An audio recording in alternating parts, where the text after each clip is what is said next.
Right, so think about it like this, right? You know how people move their chest or make their chest jump right here? I can still make my chest jump if my arm is right here. But once I take my arm back too far, I can no longer make this jump, which means I no longer have any type of activation in my chest. And instead, I'll get all tension in my shoulder. But once I get my shoulder back to this point again, I can now make that chest move a little bit and activate it. Once you come too far back, I can't get it to activate. The thing that bothers me about fitness influencers is that a lot of them, they can't really tell you how they built their bodies. They really don't know. But they just built it from just doing the same thing over and over and over.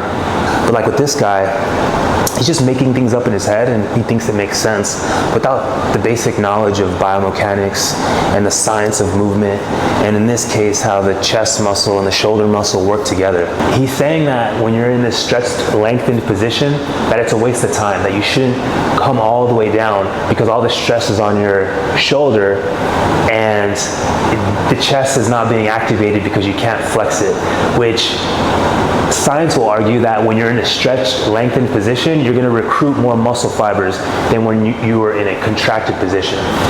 He doesn't make any sense at all. He's pretty much saying that when you're doing a Romanian deadlift and you're at the bottom of the movement, where your hamstrings are stretched, that's a waste of time. Don't do that because you can't flex the hamstring. You can't contract the hamstring.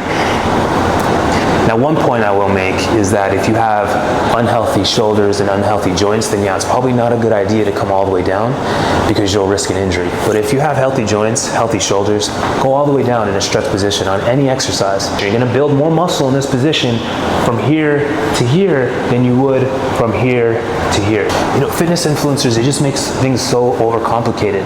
Just get in the gym, do the movement where it feels right to you, and just make the gains.